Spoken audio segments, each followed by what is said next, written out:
Welcome to an episode of History Palooza. Don't forget to hit that like button and subscribe for more fascinating history videos.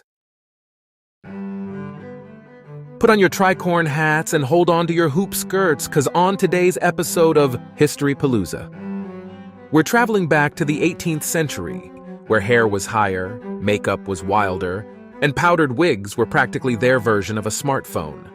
The Rococo era made a grand entrance onto the 18th century stage like a flamboyant peacock that just discovered disco, and brought with it a whirlwind of artistic flair and cultural pizzazz. Rococo was here to party with a style so elaborate it could have made even a disco ball blush. And it's pretty safe to say they delivered, especially in the realm of beauty.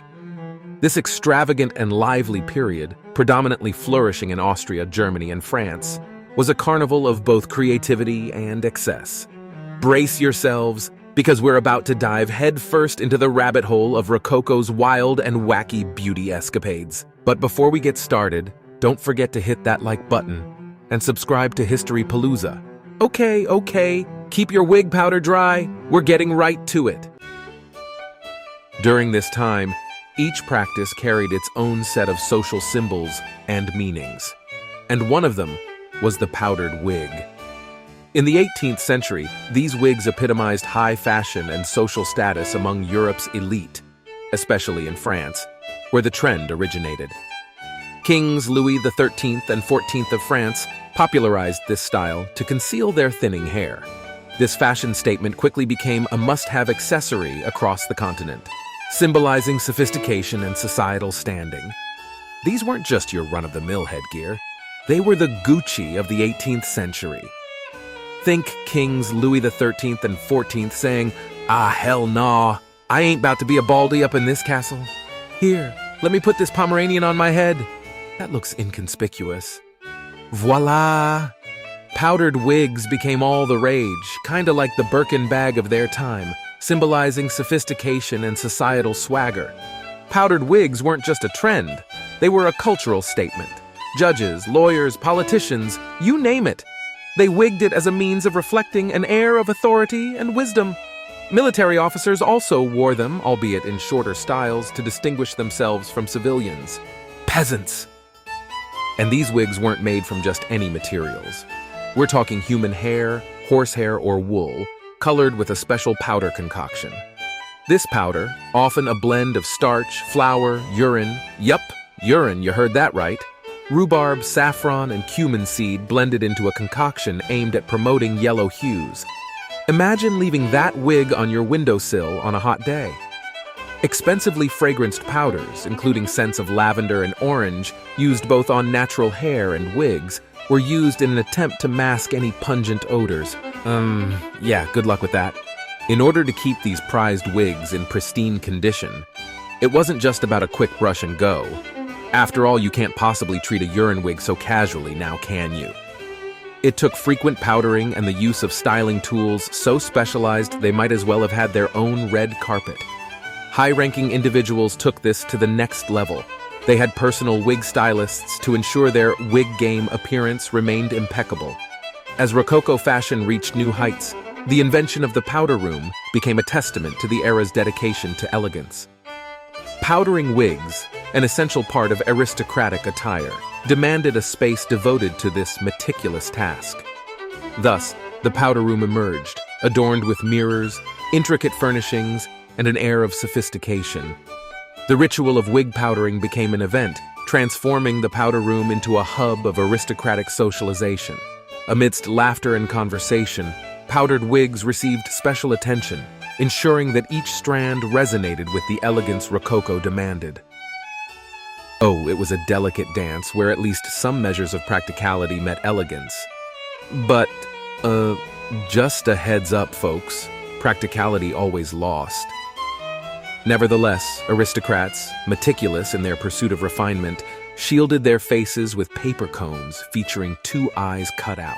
This not only protected their visage from the cascading powder, but also added an element of intrigue to the process.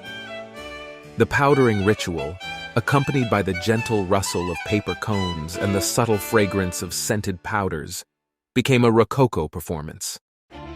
The cones, akin to elegant masquerade masks, veiled the aristocrats momentarily, adding a touch of mystery to the transformation occurring within the powder room's confines. Women also adorned their hair with a variety of accessories such as ribbons, flowers, pearls, and feathers, often using combs or tiaras made from precious metals. And because why not shape your hair into a ship? Treating hair like a topiary bush sculpture is a choice, so don't hate. And of course, men got in on the action by accessorizing their own wigs with powdered feathers. Powder in wigs served a practical purpose as well, helping to absorb moisture and prevent odors. Women would often sleep on special pillows designed for rollers to maintain their curls overnight. You could say it took some strategic sleeping in order to wake up with curls that screamed Rococo royalty. Now just picture 18th century women decked out in their finest powdered wigs and lead-based makeup thinking, you know what would really complete this look? Drawing veins on ourselves? And yeah, that's pretty much what happened. In the quest for that ethereal porcelain complexion, women decided veins were the next big thing. The drawing of veins complemented their artificially whitened skin, further emphasizing the desired pallor and delicacy that was fashionable at the time. Pale skin wasn't just a style, it was a status symbol. In a world where tan-free equaled nobility and affluence, these blue veins became the ultimate accessory, saying, "I don't do manual labor, darling. I'm far too regal for that." Beauty patches were also a significant trend. These small pieces of fabric, often in shapes like stars, circles, and squares, were adhered to the face. The placement of these patches held specific meanings and was a way for women to communicate their social standing and even political allegiances. Never underestimate the Rococo flair for the dramatic. The Rococo era's makeup enthusiasts even took a creative leap with the lips, crafting upside-down triangles to accentuate the pout. Did you really think they would forget even the lips at this point? In the pursuit of a coveted pale complexion during the 18th century, fashion and beauty enthusiasts turned to highly detrimental makeup ingredients, notably lead-based face powders. Lead wasn't just a risky choice, it was a full-on health hazard, wreaking havoc on skin, hair, teeth, and bones. Anemia, high blood pressure, headaches, you name it. Lead had its toxic fingers in every health woe. It was the illness-inducing multitasker, hitting the nervous, reproductive, cardiovascular, and immune systems. Say hello to weakened immunity and an open invitation to diseases like tuberculosis. Lead's grand entrance into the beauty scene was like a chaotic party. It was dramatic, risky, and unforgettable. Despite the dangers, research reveals that white lead makeup, while achieving a natural appearance without drastic color alteration, heightened skin reflectance for a softer look, concealing blemishes similar to modern cosmetics.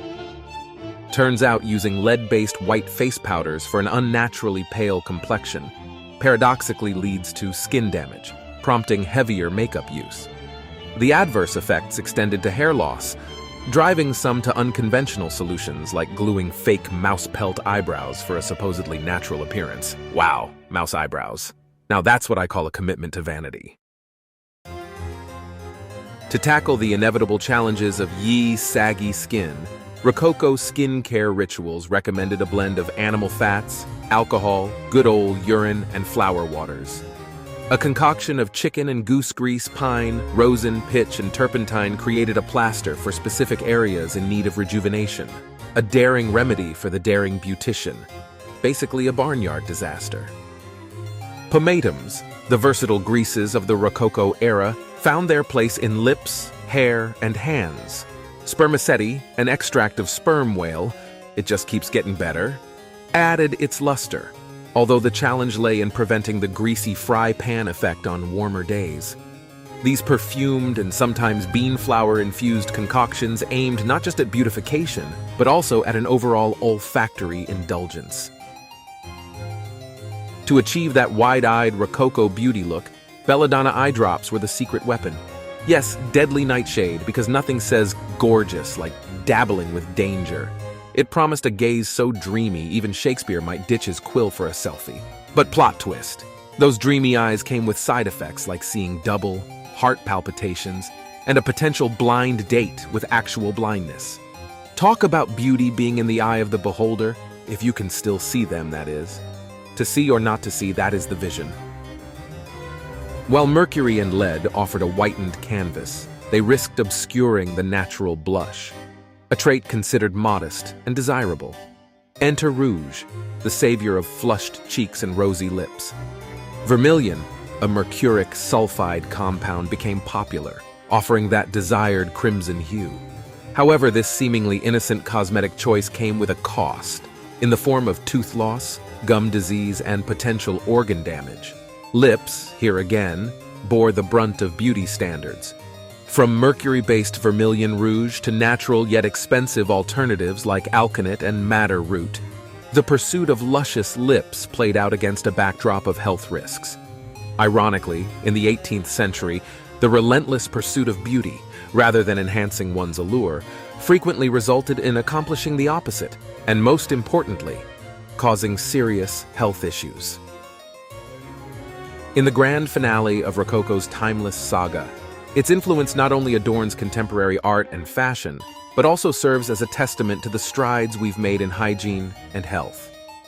While its influence weaves through our modern artistic canvas, it's crucial to acknowledge that we've come a long way since the 18th century, especially in matters of understanding the impact of hygiene on our health.